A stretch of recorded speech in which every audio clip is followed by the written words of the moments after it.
నమస్తే, welcome to 11 news. News in details. Warangal జిల్లా నర్సంపేటలో ముత్తోజిపేటలో ఉద్రిక్త వాతావరణం నెలకొంది. ఆర్టీసీ డ్రైవర్ శంకర్ గౌడ్ మృతదేహం చేరుకోవడంతో నర్సంపేట డిపోకు మృతదేహాన్ని తీసుకెళ్తున్నామంటూ కార్మికులు ప్రయత్నించారు.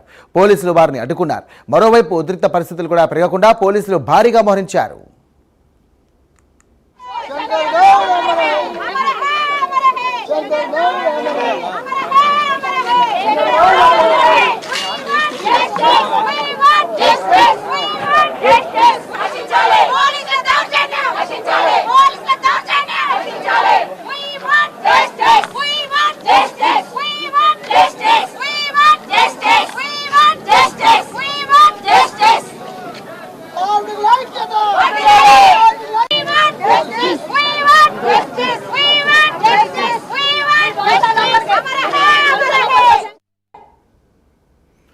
రైట్, ఇక బ్రేకింగ్ చూస్తున్నాం. వరంగల్ జిల్లా నర్సంపేటలో ముత్తోజిపేటలో ఉద్రిక్త వాతావరణం నెలకొంది. ఆర్టీసీ డ్రైవర్ శంకర్ గౌడ్ మృతదేహం చేరుకోవడంతో నర్సంపేట డిపోకు మృతదేహాన్ని తీసుకువెళ్తామంటూ కార్మికులు ప్రయత్నించారు. ఇక పోలీసులు వారిని అడ్డుకున్నారు కూడా. మరోవైపు ఉద్రిక్త పరిస్థితులు పెరగకుండా పోలీసులు భారీగా మోహరిస్తున్నారు. ఇదే అంశానికి సంబంధించి వారిని డీటెయిల్స్ అందించడానికి లైవ్ ద్వారా మా కరెస్పాండెంట్ తిరుపతి సిద్ధంగా ఉన్నారు. తిరుపతి, చెప్పండి, అప్డేట్స్ ఏంటి?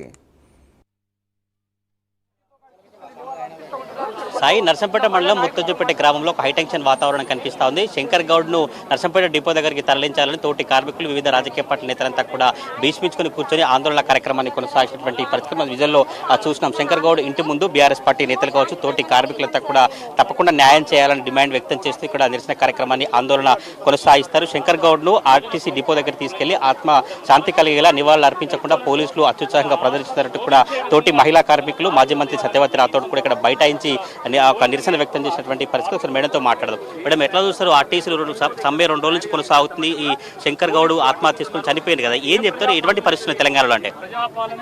అంటే ప్రజలు, ఇది ప్రజాపాలన కాదండి, ఇది నిజంగా రాక్షస పాలన అని చెప్పొచ్చు. ప్రజా సమస్యలు పట్టవు, ఉద్యోగస్తుల సమస్యలు పట్టవు. దాచుకోవడం, దోచుకోవడం, దోచిపెట్టింది ఢిల్లీ తీసుకుపోయి కప్పం కట్టడం మీద ఉన్న శ్రద్ధ ఈ రాష్ట్రంలో ప్రజలు పడుతున్న ఇబ్బందుల మీద వాళ్లకు సోయి లేదు, అవగాహన లేదు, చేయాలనే మనసు కూడా లేకపోవడం చాలా దురదృష్టకరం. అనేక రోజుల క్రితమే ఆర్టీసీ కార్మికులు వాళ్ళ న్యాయమైన, ధర్మమైన డిమాండ్లతోని ఆర్టీసీలో మరి ముఖ్యమంత్రికి, ప్రభుత్వానికి వాళ్ళ డిమాండ్ నోటీస్ ఇచ్చిండ్రు. దాదాపు 40 రోజులు, నెలన్నర అయిపోయింది. దాన్ని పిలిచి మాట్లాడే ప్రయత్నం కూడా చేయలేదు. 3 రోజులుగా జరుగుతున్న ఆర్టీసీ సమ్మె కార్మికులు ఆవేదన చెంది వాళ్ళు దీని మీద ఎక్కడ చర్చ జరగట్లేదు, వాళ్ళకు అనుకూలమైన నిర్ణయం వచ్చేటట్లేదు అని చెప్పి ఆవేదన చెందిన శంకర్ గౌడ్ గారు నిన్న ఉద్యోగస్తులందరి ముందు పెట్రోల్ పోసుకొని ఆత్మాహుతికి పాల్పడ్డాడు. ఇది చాలా బాధాకరం, దురదృష్టకరం. ఇంత జరిగినా ఏదో భయపడి అర్ధరాత్రి దొంగచాటుగా పోస్ట్ మార్టం చేసి తీసుకొచ్చి మరి రోడ్డున పడేసిండ్రు. ఇక్కడ ఆర్టీసీ కార్మికుల డిమాండ్ ప్రధానంగా వాళ్ళు నోటీస్ ఇచ్చిన, సమ్మె చేస్తున్న నోటీస్ డిమాండ్లో వాళ్ళ న్యాయమైన డిమాండ్లు తీర్చమని, అలాగే శంకర్ గౌడ్ గారి కుటుంబాన్ని అన్ని రకాలుగా ఆదుకోమని. ప్రస్తుతం శంకర్ గౌడ్ గారి మృతదేహం, ఆయనకు సొంతిల్లు కూడా లేదు. ఇదే నర్సంపేట ఆర్టీసీ డిపోలో 25 ఏళ్లుగా పనిచేస్తున్నాడు కాబట్టి వాళ్ళ కుటుంబ సభ్యుల కోరిక మేరకు, ఇక్కడ ఆర్టీసీ కార్మికుల కోరిక మేరకు డిపోకి తీసుకెళ్తాం. 10 నిమిషాలు మేము అంజలి ఘటిస్తాం, నివాళులు అర్పిస్తాం. అక్కడి నుంచి మేము పోయి అంత్యక్రియలకు అనుమతిస్తామని అంటే దాన్ని పోలీసులు అడ్డుకుంటున్నారు. మా నాయకుడు పెద్ది సుదర్శన్ రెడ్డి మరి గట్టిగా వాదిస్తే ఆయన అరెస్ట్ చేసిండు.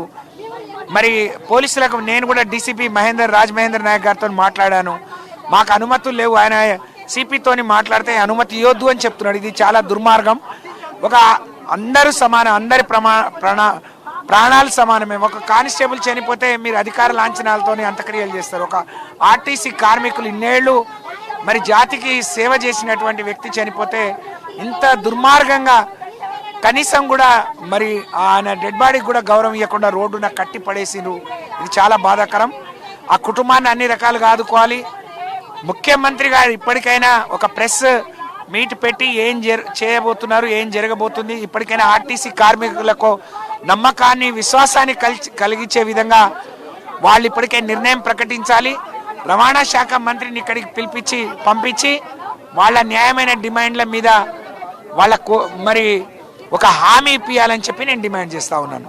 కుటుంబానికి అండగా నిలబడిన బీఆర్ఎస్ పార్టీ నేతలు ఇప్పటికే మాజీ మంత్రి ఎర్రబెల్లి దయాకర్ కావచ్చు, నర్సంపేట మాజీ ఎమ్మెల్యే పెద్దిశేషన్ రెడ్డిని పోలీసులు అరెస్ట్ చేసినటువంటి పరిస్థితి. తోటి కార్మికులతో భూపాలపల్లి మాజీ ఎమ్మెల్యే గంట్ర వెంకటరెడ్డి కూడా ఇక్కడ నిరసన కార్యక్రమంలో బైఠాయించి చేసినట్టు ఒకసారి సార్తో మాట్లాడదు. సార్, ఎట్లా చూస్తారు? శంకర్ గౌడ్ మృతి చెందారు, తోటి కార్మికులంతా కూడా ఆందోళన చేస్తారు. మీరు కుటుంబ సభ్యులతో మాట్లాడారు కదా, కుటుంబ సభ్యులు ఏం చెప్తున్నారు? ప్రజెంట్ సిచ్యువేషన్ ఎట్లా ఉంది తెలంగాణలో?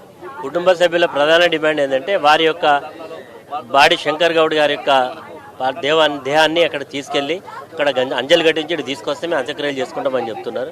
పోలీస్ యంత్రాంగం దాన్ని ససేమరా అంటున్నారు. మరి ఇంత పట్టింపులు అవసరం లేదు, వారు అడిగినటువంటి చిన్న కోరికను తీర్స్తే బాగుంటుందని మేము డిమాండ్ చేస్తున్నాం. ఈరోజు ఇంత జటిలం కావడానికి కారణం రాష్ట్ర ప్రభుత్వం యొక్క నిర్లక్ష్య వైఖరి, మొండి వైఖరి. ఈరోజు 3వ రోజు అయింది. నిన్ననే క్యాబినెట్ మీటింగ్ జరిగిన క్యాబినెట్ మీటింగ్లో చర్చ చేయకుండా ఇంతకంటే సీరియస్ సమస్య లేదు ప్రభుత్వానికి. కానీ ఈరోజు ప్రజా సమస్యలు పట్టకుండా ఈరోజు కేవలం ఆర్భాటాలకు ప్రచారాలకే ప్రాధాన్యత ఇస్తూ వివరించడం వల్లే ఇలాంటి కార్మికులు ఇతను ఒక్కడే కాదు, ఇంకా 3 కార్మికులు కూడా చావు బతుకులలో ఉన్నారు. ఇప్పటికే చాలా మంది కార్మికులు, భూపాలపల్లి డిపోలో ఒక కార్మికుడు ఉన్నాడు, ఖమ్మంలో ఇంకో కార్మికుడు, నల్గొండలో 4 కార్మికులు ఇప్పుడు ఇతను చనిపోయిన ఇంకా 3 చనిపోవడానికి సిద్ధంగా ఉన్నారు. అంటే ఎంతమంది చనిపోతే ప్రభుత్వానికి మరి చలనం వస్తుందో అర్థం కావడం లేదు. ఇప్పటికైనా మరి ముఖ్యమంత్రి గారు స్పందించి ప్రకటన చేయాలని డిమాండ్ చేస్తున్నారు. భూపాలపల్లి ఏరియాలో డ్రైవర్గా పనిచేసినటువంటి రవీందర్ కూడా కొద్దిసేపు క్రితమే ఆత్మహత్యలు చేస్తున్నారు. ఆయన సిచ్యువేషన్ ప్రజెంట్ ఎట్లా ఉంది? వాళ్ళ కుటుంబానికి మీరు ఎట్లా అండ ఉండబోతున్నారు? వారి కుటుంబం ఇప్పుడు ఎంజిఎం హాస్పిటల్లో వాళ్ళకి చికిత్స అందిస్తూ ఉన్నారు. భగవంతుడి దయతో ఆయన సంపూర్ణ ఆరోగ్యం రావాలని కోరుకుంటున్నాం. ఎందుకంటే మనిషి యొక్క ప్రాణం మీద తిరిగి రాంది కాబట్టి వారు తొందరగా రికవరీ కావాలని కోరుకుంటున్నాం. ప్రభుత్వం కూడా ఇమీడియట్గా ఒక మెసేజ్ ముఖ్యమంత్రి గారు రిలీజ్ చేయాలి, ఈ సమస్యను పరిష్కారం చేయాలని డిమాండ్ చేస్తున్నాం. పాటు బీఆర్ఎస్ రాష్ట్ర నాయకులు రాకేష్ రెడ్డి ఆయనతో మాట్లాడదు. ఎట్లా ఉన్నాయి తెలంగాణలో పరిస్థితులు? కాంగ్రెస్ ప్రభుత్వ వైఖరి ఎట్లా ఉంది? ఆర్టీసీ కార్మికులు చనిపోతున్నారు, ఏం చెప్తారు? శంకర్ గౌడ్ గారు నర్సంపేటలో, భూపాలపల్లిలో వరికోల్ రవీందర్ గారు, దాని తర్వాత నల్గొండలో వెంకన్న గారు, ఖమ్మంలో లింగారెడ్డి గారు, 4 కార్మికులు 2 రోజుల సమయంలో ఆత్మహత్య యత్నానికి పాల్పడ్డారంటే ఈ పాలన ఏ రకంగా ఉన్నదో మనకు చాలా స్పష్టంగా అర్థమవుతున్నది. ఇది ప్రజాపాలన కానే కాదు, ఇది ప్రజాప్రభుత్వం కానే కాదు, ఇది పైశాచిక పాలన, పైశాచిక ప్రభుత్వం. ఎందుకంటే మీరు రాష్ట్ర వ్యాప్తంగా చూడండి, ఒకవైపు ఆర్టిజన్లు సమ్మె చేస్తున్నారు, ఇంకోవైపు ఆశాలు, అంగన్వాడీ వర్కర్సు, దాని తర్వాత ఇప్పుడు ఆర్టీసీ వాళ్ళు. ఇంతమంది రోడ్డు ఎందుకు ఎక్కుతున్నారు? మీరు ఇచ్చినటువంటి హామీలు నెరవేరిస్తే, మీరు ప్రజారంజకంగా మీరు పరిపాలన చేస్తే ఈరోజు ఇంతమంది రోడ్డు ఎందుకు ఎక్కుతున్నారు? అంటే ప్రభుత్వం స్పందించాలంటే ఒక కార్మికుడు చనిపోవాలన్నా, 41 రోజుల పాటు సమ్మె నోటీస్ ఇచ్చి వేచి చూడాలన్నా, అంటే ప్రభుత్వం ఏడవేయింది? అసలు మీరు పరిపాలన చేస్తున్నారా, లేకపోతే ఢిల్లీకి మూటలు మోయడంలో బిజీగా ఉన్నారా, మెక్కుల్లో బిజీగా ఉన్నారా? దీనికి సమాధానం చెప్పాలి. అదేంది మేతకు మరిగినటువంటి దున్నపోతూ దున్నును మర్చిపోయినట్టు ఈరోజు స్కామ్లకు మరిగినటువంటి, కమిషన్లకు మరిగినటువంటి ఈ కాంగ్రెస్ నాయకులు పరిపాలన మర్చిపోవడం వల్లనే, వాళ్ళ నిర్లక్ష్యం కారణంగానే ఈరోజు శంకర్ గౌడ్ గారు మరణించిండు. శంకర్ గౌడ్ గారిది ఆత్మహత్య కానే కాదు, ఇది ముమ్మాటికి హత్యనే. కాబట్టి ప్రభుత్వం వెంటనే స్పందించాలి. ప్రభుత్వం ఇప్పటికైనా దిగి వచ్చి మరి ఈ రోజు జరిగేటువంటి చర్చల్లో సానుకూలంగా స్పందించాలి. దురదృష్టకరమైనటువంటి విషయం ఏంటంటే ఆయన ఇట్లా పెట్రోల్ పోసుకొని చనిపోయాడు. కనీసం ఆయన పార్థివ దేహాన్ని డిపో మీదుగా ర్యాలీగా తీసుకెళ్తామంటే వాళ్ళ కుటుంబ సభ్యులు ప్రాధేయపడ్డా, ఆర్టీసీ కార్మికులు ప్రాధేయపడ్డా కనీసం పర్మిషన్ ఇవ్వకుండా పోలీసులు 100 మంది చేరుకొని ఈరోజు ఒక యుద్ధ వాతావరణాన్ని కల్పించే విధంగా ఇక్కడ సీన్ క్రియేట్ చేస్తున్నారు. ఏం పని అసలు పోలీసులకు? మీకేం పని? ఒక ఆయన చనిపోతే అంతిమ కార్యక్రమాన్ని నిర్వహించుకునేటువంటి హక్కు కూడా అసలు కుటుంబ సభ్యులకు ఉండదా? ఇంత దుర్మార్గమా, ఇంత దురదృష్టకరమా? కాబట్టి ప్రభుత్వము ఈ నియంతృత్వ వైఖరిని వీడాలి. వెంటనే ప్రభుత్వం పర్మిషన్ ఇచ్చి అంతిమ కార్యక్రమం నిర్వహించే విధంగా చర్యలు తీసుకోవాల్సిందే ఈ సందర్భంగా మేము విజ్ఞప్తి చేస్తున్నాం.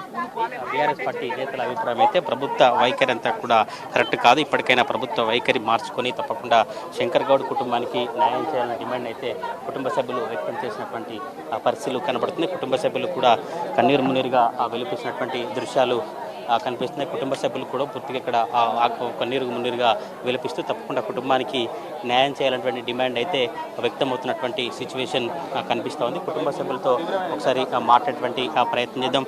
ఒకసారి శంకర్ గౌడ్ భార్య ఉన్నారు. అమ్మ, ఏం జరిగి ఉండే, ఎట్లా ఉండేది? రోజు సమ్మెలో పాల్గొన్నారు, పనిచేసి ఎట్లా? బాగానే ఉండేది, టెన్షన్ ఏం పెట్టుకోలేదు. కాకపోతే నైట్ పూట కొంచెం, ఎందుకంటే మనస్తాపం బాగా చెందండి సార్. ఇదే మనస్తాపం ఎట్లా గవర్నమెంట్లో కలపాలి కదా, కలపకపోతే ఎట్లా? ఇంకా 4 సంవత్సరాలు అయితే రిటైర్డ్ అవుతాడు ఈయన.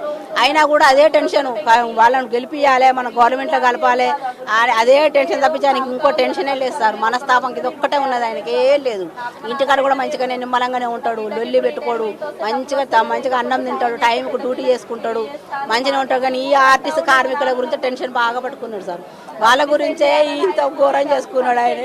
డిపోలకి అంతమంది ఉన్నా ఎవ్వరు కనపడలేకపోయింది సార్. ఆయనను ఎవరు ఆపలేకపోయిండు. నాకు ఇల్లు లేదు, జాగ లేదు, ఏం లేదు. ఇల్లు లేక మా అల్లుని ఇంటికాడ వేసుకుంటున్నా. అల్లుడు మంచోడు కాబట్టి వాళ్ళ ఇంటికాడ వేసుకున్నాడు, ఇంకా వేరే వాళ్ళు వేసుకుందరు సార్. జాగా లేదు. 30 సంవత్సరాలు కానీ చేస్తున్నారు ఆర్టీసీలో. జీతం సారి జీతం. నా కొడుకు పార్ట్ టైం జాబ్ చేసుకుంటాడు హైదరాబాద్ పోయి. డిగ్రీ అయిపోయి పార్ట్ టైం జాబ్ డ్రైవర్గా పోతున్నాడు, క్యాబ్ డ్రైవర్గా పోతున్నాడు వాడు ఐటీ కంపెనీలో. అటు చేసుకుంటా మస్తు టెన్షన్. ఈయనకు మా ఆయన కూడా నా కొడుకు ఏదైనా చేపియాలి, ఏదైనా పెట్టియాలని బాగా బాధ ఉండే ఆయన, కానీ కలవలేదు సార్.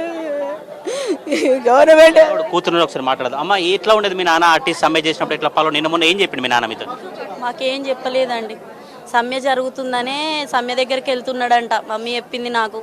ఆయన కూడా సమ్మె దగ్గరికి వెళ్తున్నా అని చెప్పాడు, కానీ మాకైతే ఏం చెప్పలేదు. ఇంట్లో అయితే ఏం లేదు. మేమేం ఆయన ఎందుకు వెళ్తున్నాం అని కూడా మేము అనలేదు. సమ్మె అంటే అందరు వెళ్తారు కార్మికులు కాబట్టి, అట్లనే ఆయన కూడా వెళ్తున్నాడని మేము అనుకున్నాం, కానీ ఇట్లా చేస్తాడని మాకు తెలియదు. అట్లా చేస్తా అంటే మేము ఆపేటోళ్ళమే కదా, మాకు తెలీదు. న్యాయం చేయాలి అంతే. గవర్నమెంట్ మాకు ఏదైనా ఉపాధి కల్పించడు, లేకపోతే ఇల్లు ఏదన్నా మాకు అవసరమై ఇల్లు జాగో ఏదన్నా ఒకటి ఇప్పియాలి. నా కొడుకు ఏదైనా జాబ్ ఇప్పియాలి. మాకైతే పేద ఏం లేవు సార్. మాకైతే ఆస్తిపాస్తులు ఏం లేదు. ఇంట్లో కిరాయి ఇంట్లో కూడా 30 సంవత్సరాలు కాదు ఇల్లు కిరాయి తీసుకొని ఉంటున్నాం, ఒకటే వాడుకుంటున్నాం. మా వాడలో అడుగుండి 30 ఏళ్ళ కాదు అదే ఇంట్లో ఉంటున్నాం, కానీ ఒక్క ఇల్లు జాగలేదు.